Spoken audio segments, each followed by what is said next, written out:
특별한 광고는 없고요. 우리 보니까 그 친환경 시설이 상당히 또 그래도 좀 많이 호응이 있는 것 같은데 특히 주변 분들한테 좀 홍보하셔서 함께 사용할 수 있도록 하면 많이 보급될 것 같습니다. 예. 그리고 이런 걸 모르는 분들도 많으니까 예. 추석이 다가오는데 또 이런 선물을 해도 또 좋을 것 같아요. 뭐 우리가 이거 해가지고 지금 이익 남는 거는 뭐 없습니다. 임금비 다 임금비 남는 것도 없이 순수 봉사하는 차원이기 때문에 이익을 위해서 하는 게 아니고 하나님 나라 가치를 두고 친환경 플라스틱 제로에 대해서 우리가 좀 함께 동참한다 하는 측면에서 여러분들이 함께 해주시면 감사하겠습니다. 하나님 말씀은 민수기 25장 1절에서 18절까지입니다.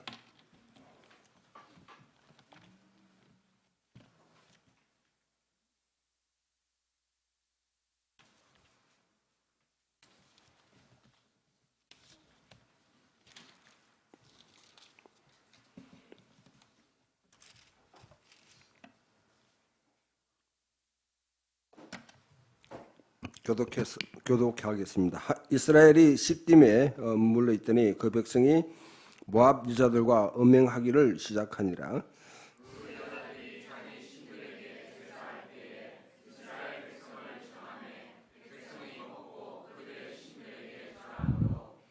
이스라엘이 바알 볼에게 가담한지라.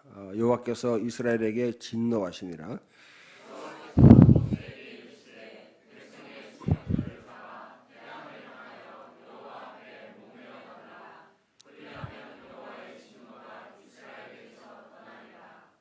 모세가 이스라엘 재판관들에게 이르되 너희는 각각 바알 볼에게 가담한 사람들을 죽이라 하니라.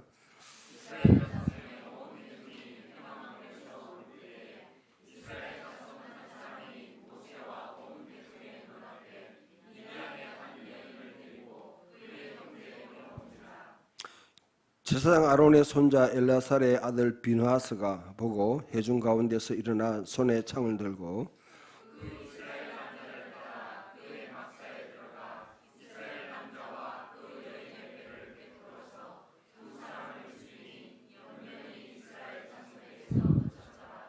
그 연병으로 죽은 자가 24,000명이었더라.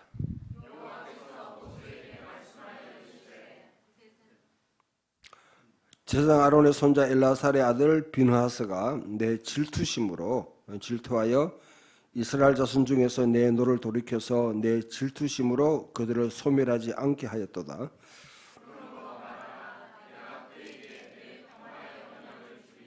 그와 그의 후손에게 영원한 제사장 직분의 언약이라. 그가 그의 하나님을 위하여 질투하여 이스라엘의 하나님을 속죄하였음이니라.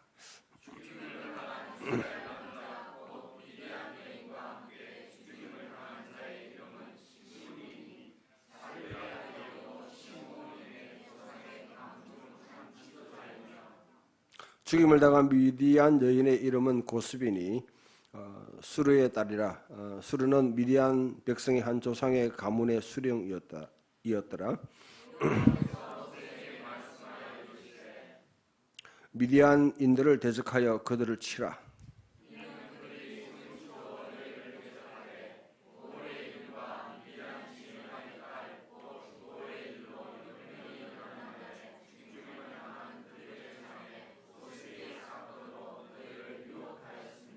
아멘.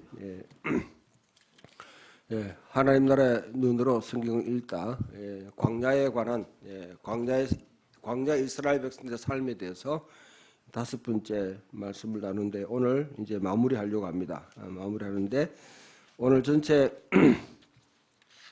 메시지는 2가지로 이 광야의 삶 가운데 하나님 나라의 사람으로 살았던 사람들은 누구인가? 그리고 이 하나님 나라의 방해꾼들은 누구였는가?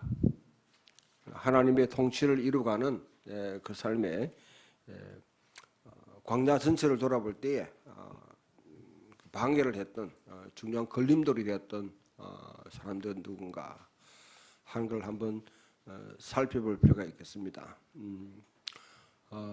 우리가 살아가는 이 삶은요, 현재가 가장 중요합니다.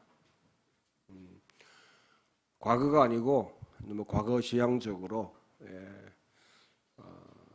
요즘 뭐 적폐청산이라는 말도 많이 나오는데 과거가 발목을 잡고 있다는 사실은 참 우리에게 늘 청산하지 못한 과거가 늘 우리에게 발목을 잡는 경우가 있습니다.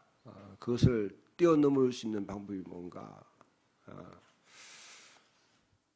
그것도 하나의 우리에게 주어진 숙제예요. 왜냐하면 과거를 다시 되돌릴 수는 없으니까. 그렇다고 해서 다시 옛날을 소환해 가지고 또 그렇게 하기도 참 너무 가혹하거나 비현실적인 것 같고 그런데 신앙생활도 마찬가지입니다. 과거 문제를 철저하게 해결하지 못하면 늘 현재의 발목을 잡죠. 근데 그러나 또 한편으로 미래, 우리 앞으로 미래가 무엇인가, 미래가 보이는가. 요즘 젊은 세대들이 맨 처음엔 3포, 7포, 요즘은 뭐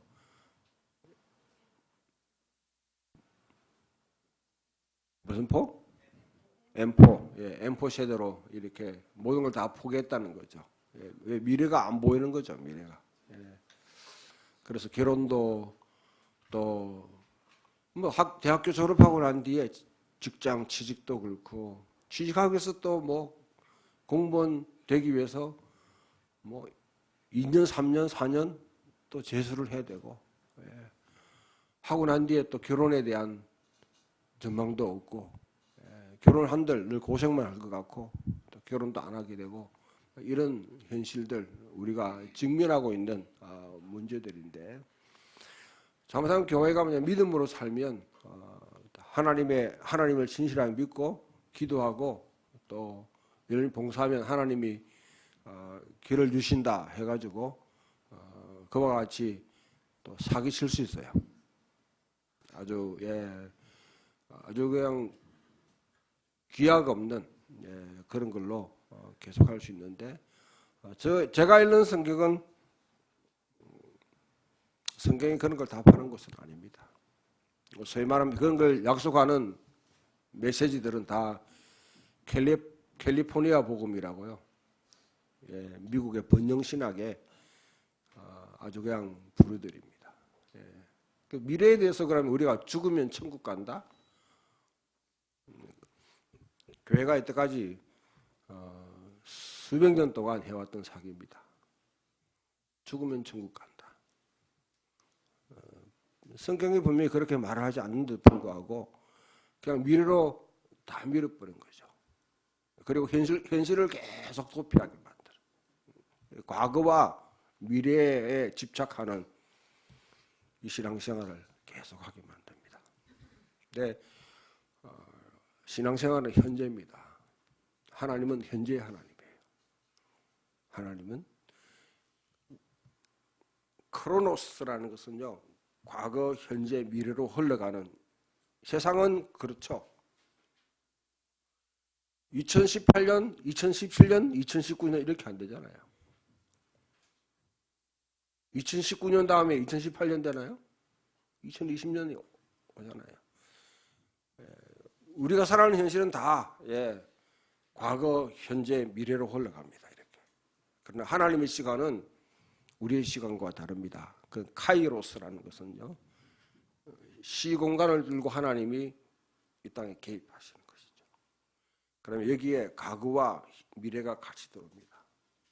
우리 현재 살아가는 삶 가운데 과거와 미래가 같이 과거에 하나님이 행하셨던 것들, 미래에 하나님이 행하실 일들 그것이 우리 현재 가운데서 일어나게 만드는 것이 바로 기독교적인 시간관이고요. 또한 그게 그렇기 때문에 성령이 우리 가운데 내려오고 계시는 거예요. 성령님이.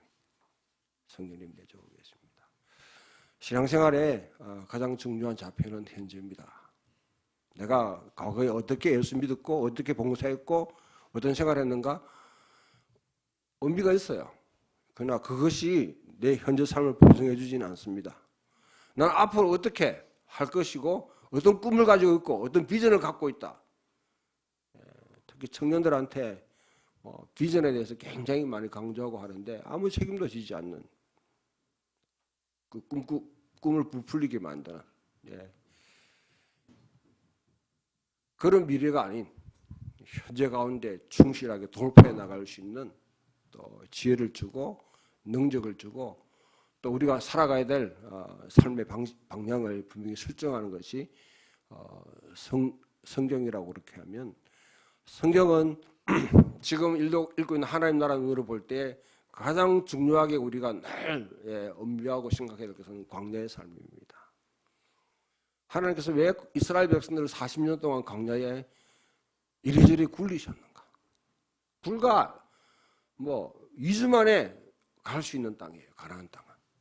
불과 2주 만에 갈 수 있는 땅을 왜 이리저리 돌려가지고 40년 동안 그 가운데 행하게 하셨는가? 그것은 애굽에 살았던 삶의 그 노예 근성들, 빵과 고기와 물을 그만 주면 의식주만 해결해 주면 나는 충성한다. 전형적인 바알 신앙, 바로의 문화입니다. 열심히 일하면 열심히 일하면 잘 산다. 먹고 사는 문제. 저는 이번에 강복절에 1년에 우리 한국의 대표적인 복음주의 목사님들 한 네다섯 분들이 설교했던 내용들이 지금 회자되는데 그분들의 공통된 생각이 과거는 잊어버리자. 일본 때문에 우리가 잘 사는 거 아니냐. 일본 때문에 우리가 잘 사는 거 아니냐. 그 잘 먹고 잘 살면 민족의 자존심도 다 버리고 가치도 버리고 그냥 잘 먹고 잘 살기만 하면 됩니까? 얼만큼 잘 살아야 됩니까 우리가? 좀 더 못 살 수는 없나요? 좀 더 우리가 좀 불편하게 좀 살아도 되지 않습니까?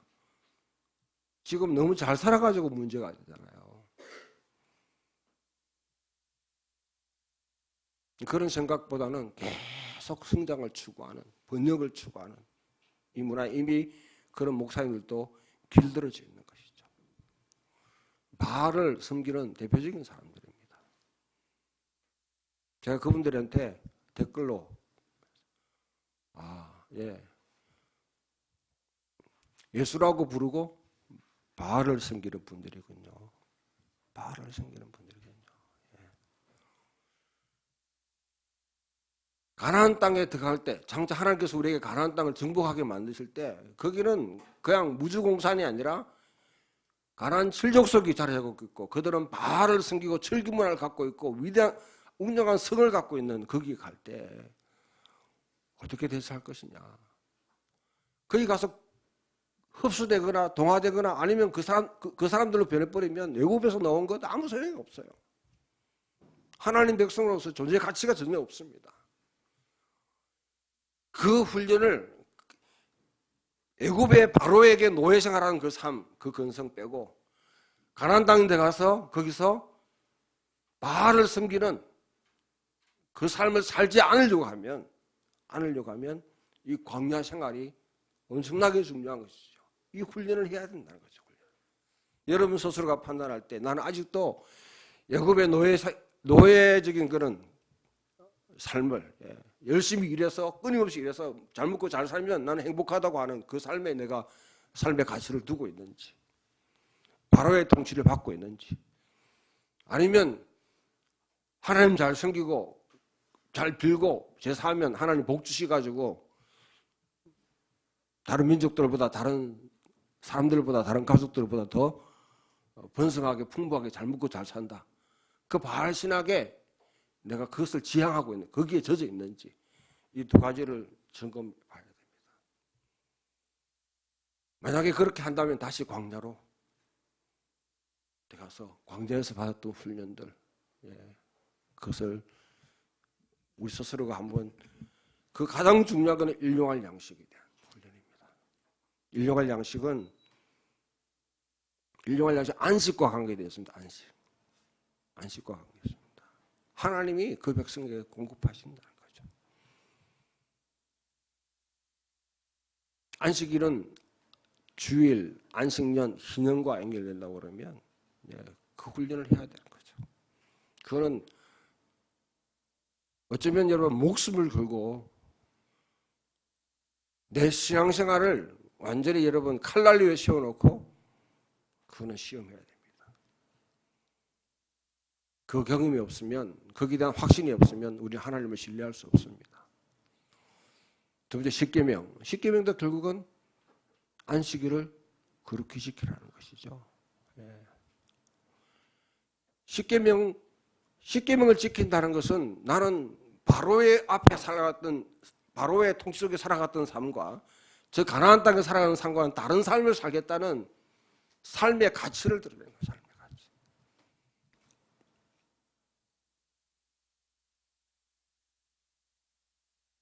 십계명이 있다면 그 다음에 우리에게는 하나님의 성막, 하나님 중심으로 살아가는 거예요. 무엇에 내가 오리엔테이션 하는가, 방향을 설정하는가, 무엇을 두고, 삶의 방향 설정이 중요합니다. 또한 우리에게 주는 반면교사는 황금 송아지를 섬기지 말라. 황금 송아지. 뭔가 대박 날 것 같고 우상 숭배하지 말라는 것이죠. 우상 숭배. 그런 보이는 여러분 우상은 우리가 얼마든지 그리스도인들이 굉장히 민감하게 반대합니다. 근데 이미 우리 삶 속에 들어가 있는 가치의 우상들. 어떤 가치가 하나님보다 더 우선순위를 가지고 있는 것이 무엇인가를 점검해야 됩니다. 우리 한국 부모들한테는 가장 큰 그거는 자녀들 같아요. 자녀들을 앞기를 위해서는 부모들이, 우리 한국 부모들만큼 희생하는 부모들이 없습니다. 안타까워요. 저도 뭐 지훈이 있지만은 신경 안 쓰고 싶은데 안 쓸 수가 없어. 이 한국 사회에 가지고 있는 하나의 뭐냐면 근성인 것 같아요. 성년이 되었으면 이제는 떠날 준비해야 돼요. 자기 생활에 책임질 준비해야 되는데 아무것도 안 돼 있잖아. 아무도 안 돼 있잖아. 예? 열심히 한다고 해. 열심히 하는데 아무것도 없어. 밖에 나가라니까.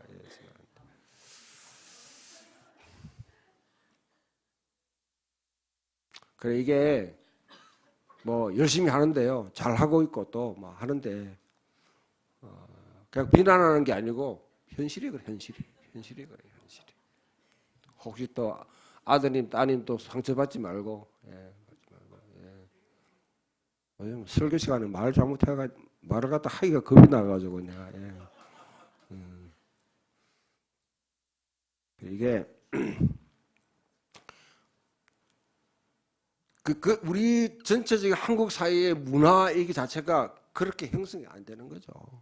끝까지 부모들이 AS를 해야 됩니다. 결혼하고 나면 애 놓으면 애 봐줘야 되고 끝없어요. 그걸 뭔가 우리는 여러분 좀 탈피를 해야 됩니다. 과감하게 해야 돼요. 성경의 원리는 결혼하게 되면 떠나는 거예요. 부모를 떠나는 거예요.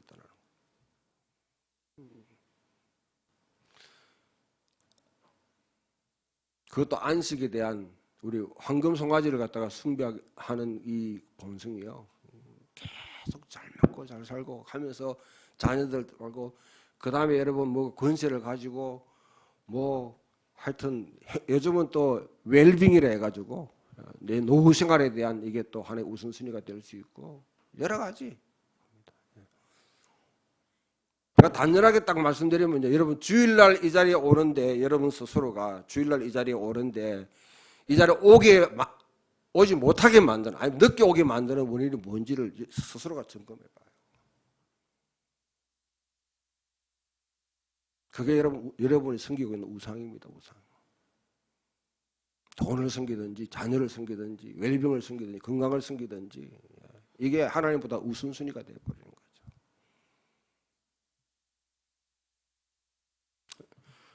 자, 오늘은 이제 다른 여러 가지 교훈들이 있겠지만은 이제 오늘 읽었던 본문은 발람이라는 선지자가 있습니다. 24장부터 발람이라는 선지자가 있는데 아주 골치 아픈 사람이에요. 해석하기가. 그래서 좀 특별하게 떼내가지고 좀 설명을 드리려고 하는데, 발람은 하여튼 성경을 해석하는 사람들한테 아주 곤욕스러운 주제입니다. 이방인이에요. 그런데 이게 진짜 선지자인지 아니면 그냥 점쟁이인지. 점쟁이라 해놓으면 왜 점쟁이 입에서 뭐냐면 이와 같은 내 편의 주옥과 같은 예언들이 있는데 너무나 아름답고 너무나 멋있고 너무나 이스라엘 미래를 예견하는, 특히 메시아를 예견하는 라이징 스타, 떠오르는 별에 대한 예언을 했던, 이걸 할 수 있는가? 근데 참 예언자라 보기에는 이거는 완전 돈을 너무 좋아요. 뒷돈 챙기고 받는 거예요. 아주 탐욕에 절어 있는 사람이에요. 그래서 유다서는 삭을 위해서 어그러진 길로 간 발람. 그 발람을 따르지 말라. 그렇게 하는 거죠. 그것도 바알의 제단에 올라가가지고 손들었는데 하나님 성령이 임해가지고 축복을 하는 거예요. 아이러니한 겁니다. 제가 어제 여러분 설교를 하기 위해 해가지고 유대교와 기독교와 이슬람에서 발람을 어떻게 해석하는가 쭉 이렇게 봤는데 다들 헷갈려요. 한 가지 결론을 낼 수가 없어요. 그만큼 무한. 그러나 성경이 분명히 기록하고 있는 내용은 이겁니다. 발람이라는 선지자가 하나님께서 그 발락의 글을 초청해요.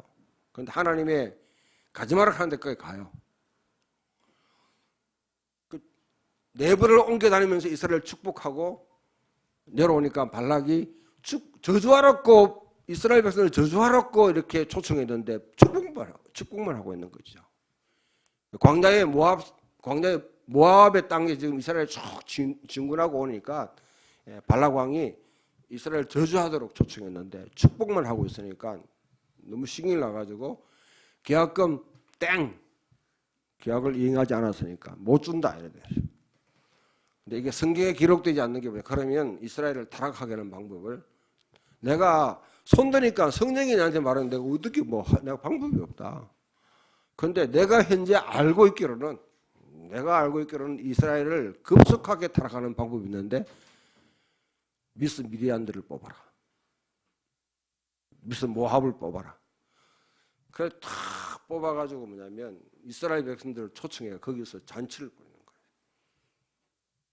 그게 여러분 바알 보낸 제단에 제사를 드린다는 것은 고대 근동 지역의 제단에는 항상 유곽이 있습니다.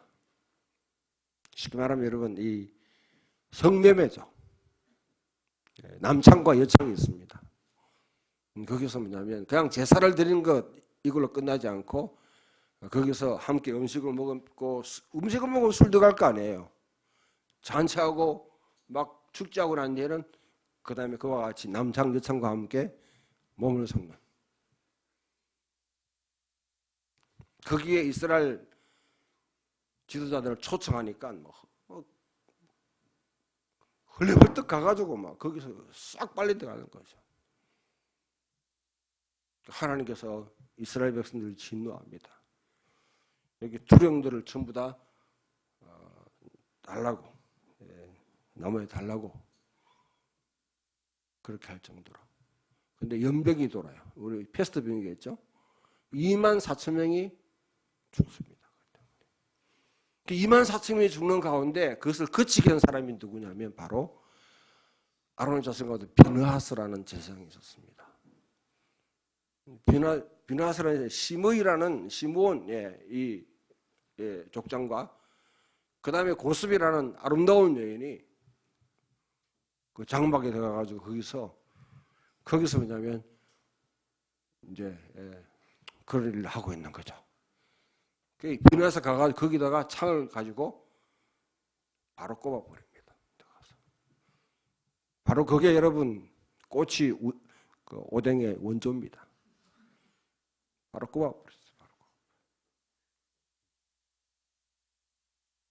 근데 좀 잔인하잖아요. 때로는 하나님의 폭력이라는 게 있습니다. 하나님 사랑, 하나님의 뭐 긍휼, 하나님의 자비 하는데요. 하나님은 질투하는 하나님이야. 질투하는 하나님입니다. 그렇다고 하나님 늘 질투만 하시는 하나님으로 생각하면 곤란해요. 근데 중요한 문제 이와 같이 전체 이스라엘이 완전히 패스트 기형으로 다 여러분 연병으로 다 죽을 위기에 있을 때 비느하스가 열심을 내어서 여기 보면 오늘 우리 읽었던 본문에서는 질투심이라고 11장에 11절에 비느하스가 내 질투심으로 질투하여 하나님이 질투인데 질투라는 것은 젤롯 이래가지고요. 영어로 질에서 이거는 질투도 될 수 있고 열정도 될 수 있어요. 열정도 될 수 있어요. 바로 그것이 이 하나님의 열심으로 그와 같이 해서 연병을 그치게 만든 거죠. 이스라엘의 역사 가운데 신학 가운데 중요한 게 하나님 백성이 이방인들 아니면 잘못된 거 막 이렇게 어울릴 때 그 칼로 창으로 찔러버리면 거기 나오는 그 피가 이스라엘의 죄를 속죄한다는 대속사상이 있어요. 이 전성이 쭉 발전되게 되면요, 나중에 예수님 당시에 열심당원 이런 게 나오죠.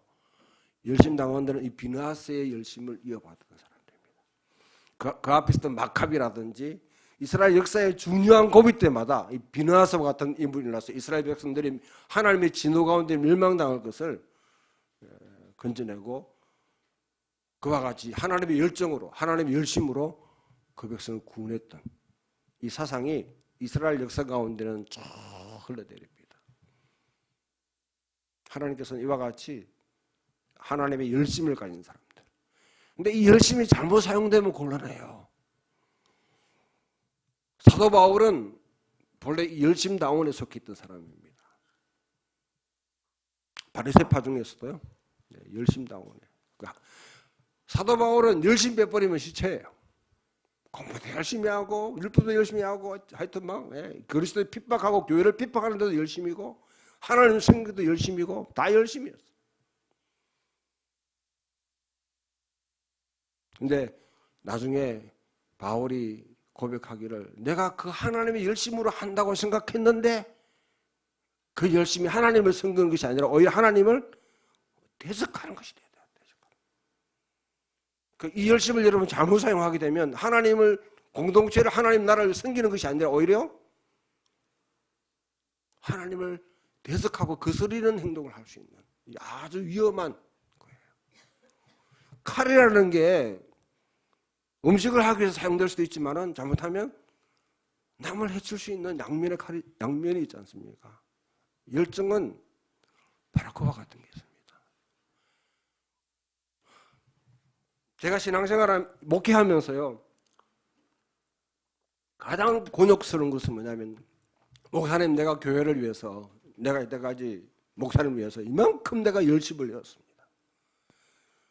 그런데 왜 내한테 왜 이러시나요? 대부분 여러분 이제 연말에 인사 뭐 이런 거 하고 나면 아주 그때는 막 진짜 천국 가고 싶어요. 있으면 공중부양하고 싶어요. 나한테 왜 이러시나요? 뭐 할 말이 없어, 할 말이 없어.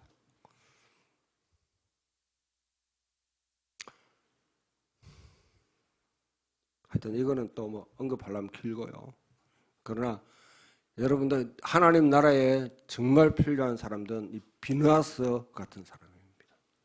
그러나 비느하스는 결정적인 시기에 딱 여러분 들어쓰고 그냥 끝이어야 되지. 그걸 열심당 해가지고 당을 만들어가지고 이끌어가면 그거는 공포정치를 말하는 거예요. 공포정치.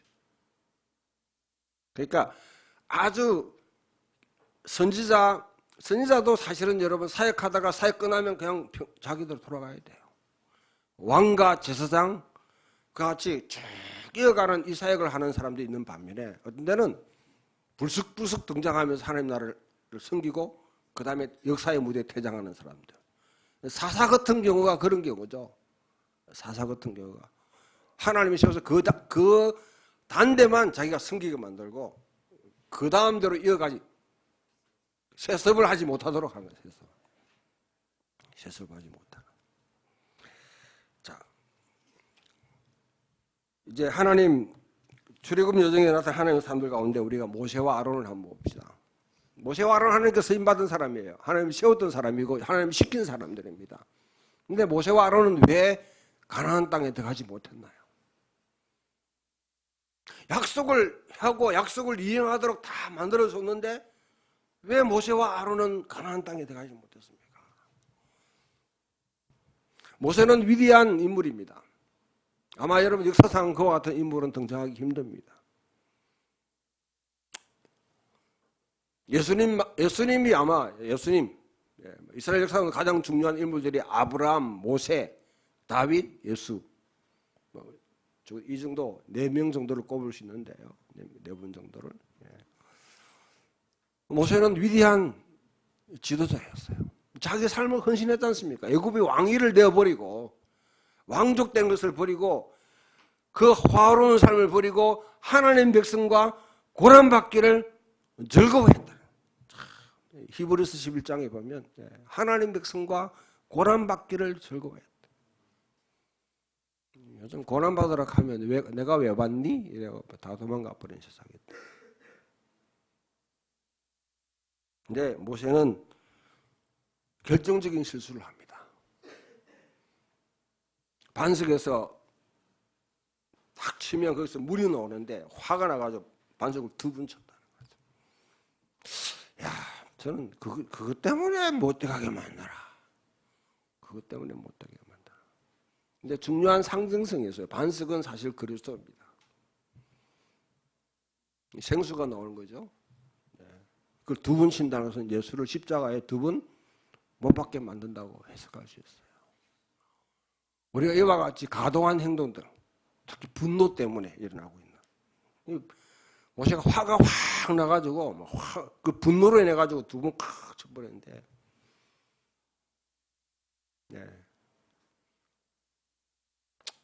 우리는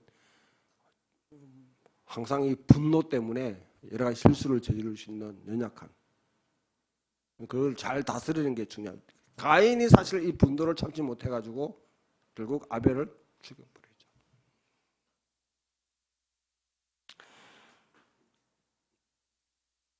아론은 참 하여튼 뭐 문제가 많은 사람입니다. 문제가 많은 사람인데 하나님께서 세워가지고 그래도 모세의 대변자 역할하고 제사장을 세웠는데요. 알다시피 여러분 금송아지를 만드는 사람이 누굽니까? 아론이죠. 아론. 그 다음에 성경에 보게 되면 여러분들 민수기 12장에 보면 아론과 미리암이 모세를 대적합니다. 와, 이거는 완전 집안 사람이 완전 대적하면 골치 아픈 거예요. 이거는 뭐가 문제냐면 모세가 이디오피아 여인을 갖다가 아내로 삼아버렸어. 본래 있는데 이해가 됩니까, 여러분들? 이거 뭐 투표를 좀 해야 될 것 같은데 국민 공청회를 해야 될 상황인데요. 모세가 대통령 여러분 뭐 출마했다면 이거는 이것 때문에 아마 낙마지 싶은데. 아니 나 왜 그 간음하지 말라는 율법을 갖다가 직접 전한 사람이 누굽니까? 모세예요. 하나님의 여러분 계명에는 분명히 일부 일처제가 규정되어 있는데 그 당시에 관습을 따라가지고 이디오피아 여인을 갖다가 취해버렸다는 거죠. 아마 여러분 미리암과 아론도 뭡니까? 가족을 보호하고 아니면 여러분 모세를 갖다가 세워주기 위해 가지고 반기를 들었을 거예요. 니만 선지자가, 니만 목사가 아마 아니면 일 갚으면 곤란한 거죠. 갈 대로 다 갚아버리는 거죠. 니만 성령 받았나, 니만 성경만 아나, 이렇게 하면 앞에 있는 목사는 완전히 여러분 지푸라기 돼버립니다. 허수아비 돼버려요. 이 상황에 이제 빠지도록 한 모세도 잘못인데, 그런데 하나님께서 뭐냐면 여기서 침묵하세요. 도리어 미리암이 문둥병이 걸립니다. 문둥병이 걸려요. 그리고 아론은 일찍 죽습니다. 하나님 앞에 서가지고 지도하고 공동체를 리드한다고 해가지고 여러분 완벽하지는 않습니다. 다 결점이 있는 거죠. 하나님께서 허물이 있는 인간을 사용하시는 것이지 완벽한 사람을 사용하지 않습니다. 그렇기 때문에 제가 자주 말씀드립니다만은 절대로 목사를 신뢰하지 마십시오. 목사는 날마다 검증돼야 될 대상입니다. 근데 목회자가 어떤 형태이다 여러분 그것이 하나님의 뜻 가운데 하나님의 진리를 선포한다고 생각하면 허물이 있다 할지라도 순종해야 되고요. 아무리 잘났고 멋있고 화려하고 한다 할지라도 능력이 있고 성령의 능력이 있고 뭔가 한다 할지라도 진리를 선포하지 않는다고 그러면 진리를 따라 살지 않는다면 여러분은 저항해야 됩니다. 저항해야 돼요. 무엇을 정해야 될지 무엇을 정하지 말아야 할지를 분별하는 것은 정말 중요한 지혜겠죠. 하나님의 뜻 가운데 어긋나면 다른 길로 가면 하나님 나라를 섬기는 것이 아니라 자기 왕국을 만든다든지 아니면 세상의 길을 갖다가 쫓아가게 만든다면 당연히 NO! 하고 저항해야 되죠. 모세와 아론 같은 사람들을 하나님이 세워서 사용하셨다. 모세는 결점이 많은 사람입니다. 완벽한 사람이 아니에요. 비나스는 넘어가고요. 여호수아와 갈렙 한번 생각해 보십시오. 하나님 땅을 가는데 여러분 정탐꾼으로 12명이 갔어요.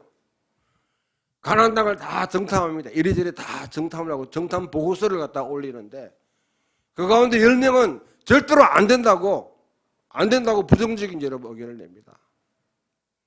가면 죽는다. 이 모세가 우리 끌고 와가지고 다 죽이려고 작정한 이 인간 이거. 그런데 갈렙과 여호수아는 거기서 2명인데 하나님이 약속하신 땅이에요. 하나님을 신뢰한 것이죠. 현실은 불가능합니다. 사실은 이거는 무모한 짓이에요. 광야에서 40년 동안 여러분 생활하고 아무런 무기도 없고 아무런 능력도 없는 그들이 전투식량이 있습니까? 뭐가 있습니까? 근데 그 가나안 땅에 첫 번째 여리고성만 해봐도요. 삼겹으로 둘러서 있는 그 철옹성 같은 여러분 성을 갖다 점령한다는 자체가 이거는 미션 임파서블입니다. 누가 봐도 저는 그 당시에 그 정탐꾼으로 안 들어간 게 정말 천만다행이라고 생각해요. 내가 12명 가운데 포함되면 분명히 안 된다고 막 100개 떨고 막 금식하고 막 단식이죠. 좀 단식하고 막 그래서 광화문에서. 근데 모세와 여호수아와 갈렙은 믿음으로 마이너리티 레포트 소수 의견을 내는 거죠. 소수 의견을 냅니다. 진리 가운데 하나님 뜻을 간파하고 하나님 약속하신 땅을 바라보고 가자고. 그러니까 가나안 땅에 들어간 사람은 출애굽한 이스라엘 백성들 60만 명 가운데 단 2사람밖에 없습니다. 하나님의 약속을 불가능한 가운데 하나님의 약속을 믿었던 사람들이죠. 이스라엘의 능력을 본 게 아닙니다. 자기들이 갖고 있는 자원을 본 게 아닙니다. 하나님의 약속, 자기들을 광야에서 애굽에서 이끌어내서 광야 생활을 하게 만드신 그 하나님을 신뢰하니까 그게 불가능하게 보이고 미지의 세계고 우리가 어떻게 상상할 수 없는 그런 여러분 무모함이 있다 할지라도 도전해 나가는 것이죠. 너무나 합리적인 사회, 너무나 이성적인 사회에서 참 이런 결정을 하기는 굉장히 힘듭니다. 여러분, 제가 하나님 나라를 갖다가 계속 하는데, 저는 하나님 나라를 선포할 때 이 주제를 갖고 작년부터 한 2년 동안 계속 하는데요. 박철수 목사님이 저한테 이렇게 이야기하더라고요. 하나님 나라 했다가는 교인 3분의 1 떨어져 나갈 각오하고 해라 하더라고요. 자기가 실제로 분당에서 여러분 열심히 목회하는데 하나님 나라 선포하고 나는데 교인 3분의 1 나가버렸대. 맞지 않다고. 이만큼 위험한 여러분 개념입니다. 위험한 주제예요. 근데 우리는 아직 3분의 1은 안 나간 것 같아 보니까.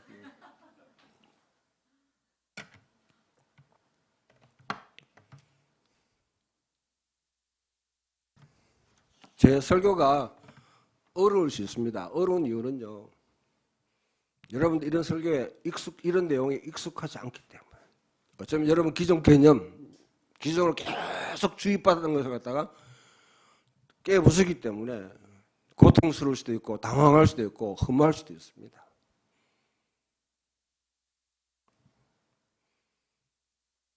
가나안 땅을 들어간다는 것은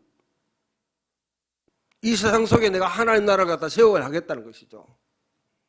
하나님이 디자인한 사회를 갖다가 만들어 가겠다는 것입니다. 우리가 힘이 있습니까? 정치력이 있습니까? 돈이 있습니까?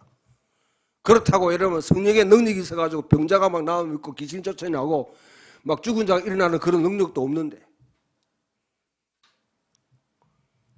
무슨 뭐로 할 거냐 어떻게 할 거냐 보이지가 않아요. 그림이 보이지가 않아요. 그러니까 여러분 스스로 오히려 문을 닫아버릴 수도 있습니다. 이해가 안 될 수도 있는 거죠. 그러나 제가 정용성 목사는 이때까지 성경 읽기 하고 이때까지 연구한 바로는 이 하나님 나라의 메시지가 옳다고 생각합니다. 성경에 숨겨져 있는 이때까지 드러나지 않았던 계속 사탄이 왜곡시키고 변질시켜서 우리로 하여금 제대로 알지 못하게 만드는 가장 대표적인 것이 예수 믿고 죽으면 천국 간다는 이 거짓 메시지에 아주 철저하게 세뇌되어 있어가지고요. 이것을 벗어던질 생각을 못해요. 우리의 목적은 하나님께서 광야에서 죽으라는 건 아닙니다. 하나님 나라 사모하다가 여러분 인류와 양수 살다가 죽는 거 그거 하나님께서 원하는 거 아니에요. 가나안 땅에 들어가서 거기서 그 땅을 점령하는 것이죠. 정복하는 것이죠. 바꾸는 것이죠. 세상을. 내 가정이나 내가 속해 있는 집단이나 내 사회를 갖다가 하나님의 공의와 하나님의 정의대로 여러분 바꿔 나가려고 부름받은 것이 바로 그리스도인입니다. 그게 아브라함에게 주셨던 소명이죠. 소명. 아브라함을 왜 택하셨는가? 수많은 사람들이 있는데 바벨탑 사건을 다 흩어져 버리고 하나님을 찾는 사람 거의 없지 싶은데 그 수많은 사람들 가운데 왜 아브라함을 선택하셨는가? 성경은 분명히 말하기를 아브라함은 자기가 그것을 지킬 뿐 아니라 자기 후손들한테 계속 뭐냐면 하나님의 공의와 하나님의 공평을 가르치고 시행할 수 있는 사람이라고 믿는 것이죠. 그게 바로 믿음입니다. 그게 믿음입니다. 자, 그 다음에 여러분 부스라엘 오홀롭이라는 사람은 어쩌면 여러분 좀 익숙하지 않는 사람일 수 있는데요. 성막을 만들 때에 특별히 재능이 있는 이 두 사람이 자기 모든 여러분 자기 재능들을 다 쏟아부어서 성막을 만들고 디자인합니다. 건축가죠, 건축가. 예술가죠. 내가 가지고 있는 예술적인 능력들, 내가 가지고 있는 여러분 여러 가지 하나님 주신 재능들을 하나님의 임재가 있는 그 성막을 만드는데 완전 쏟아붓는 거죠. 성막은 이와 같이 여러분 부사렐과 올리압 같은 사람을 통해서 만들었는데 나중에 솔로몬 성전은 달라요. 솔로몬은 누구를 데리고 오냐면 바알 신전을 짓던 사람들을 데리고 와가지고 성전을 바알 신전처럼 만들어 버린 사람입니다. 거기서 여러분 프리메이션이라는 말 나오죠? 뭐 일루미티 해가지고 요즘 뭐 나오잖아요. 거기서 기원하는 겁니다. 히람이라는 사람이 바로 그 사람이에요. 성전에 바로 그리스도를 하나님을 대적하는 키를 뒀다는 거죠.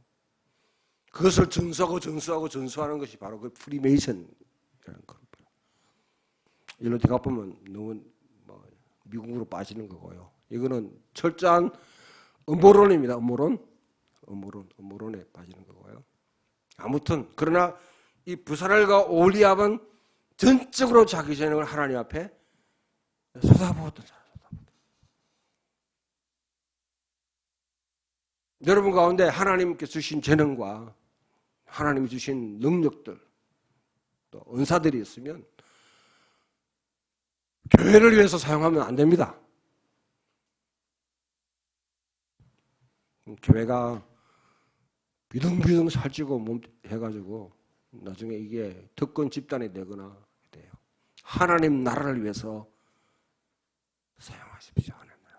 내 먹고 내 잘 살고 그걸 위해서 사용하는 것이 아니라 이 땅에 하늘에서 이루어지는 하나님 나라가 이 땅에 이루어지기를 오롯이 갈망하면서 그것을 쏟아붓는 삶.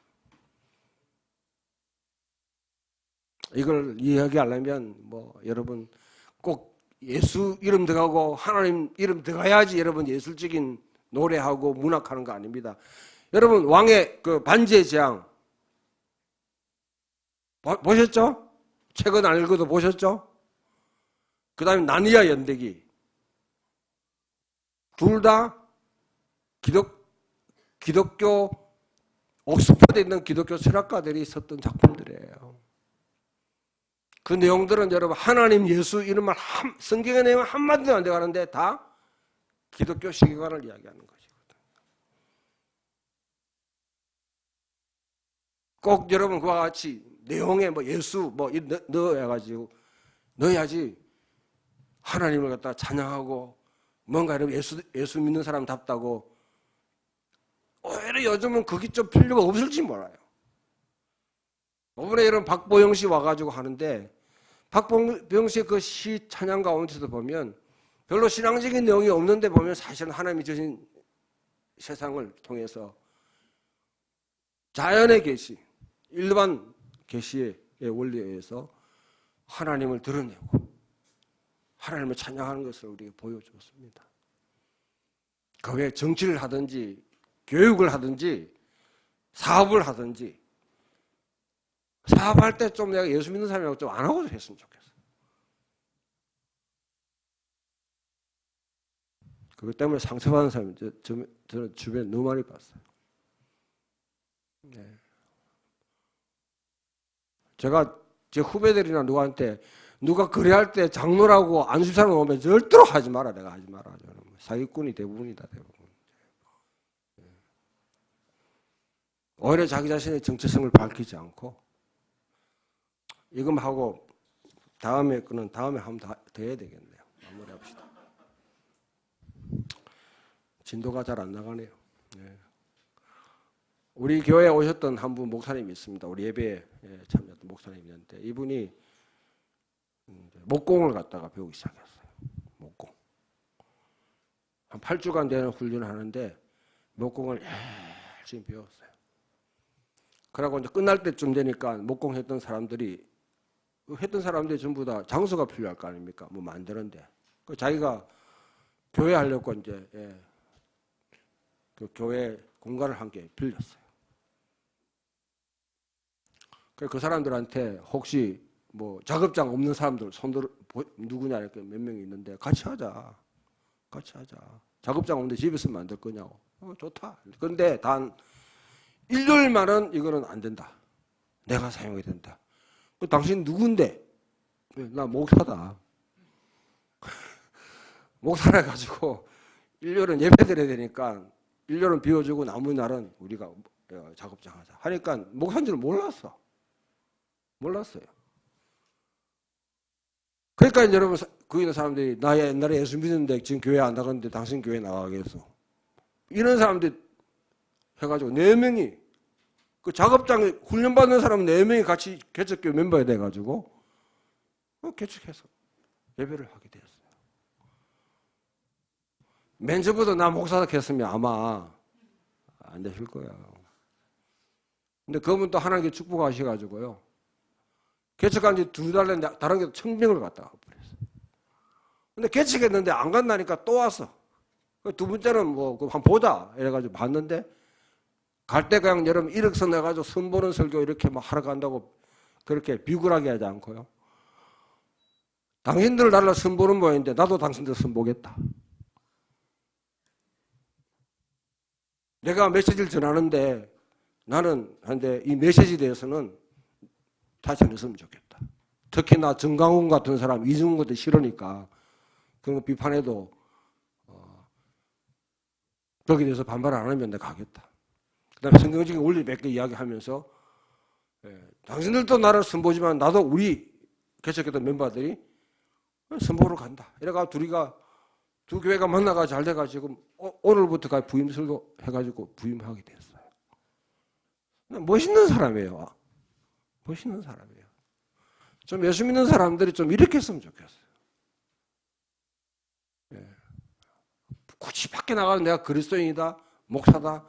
그냥 여러분 내 집에다가 여러분 어느 교회 해가지고 붙이고 그래야지. 아니면 여러분 차에다가 뭐 십자가 달고 아니면 교회 마크 달고 아니면 물고기 한 마리 그려놓고 한다 해가지고 그리스도인 표시내는 것이 아니라 실제로 살아가는 삶의 방식과 가치를 통해서 진짜 여러분 그리스도인다움을 갖다 보여주는 것이 그게 그리스도인의 삶을 사는 것이죠. 올리앗과 부사렐처럼 살아가는 것이. 좀 그런 멋있는 그리스도인이 되기를 예수 그리스도 이름으로 축원합니다. 앞뒤 좌우로 한번 축복합시다. 멋있는 그리스도인 됩시다. 또 멋있는 그리스도인 된다고 또 명품 자꾸 치장하지 말고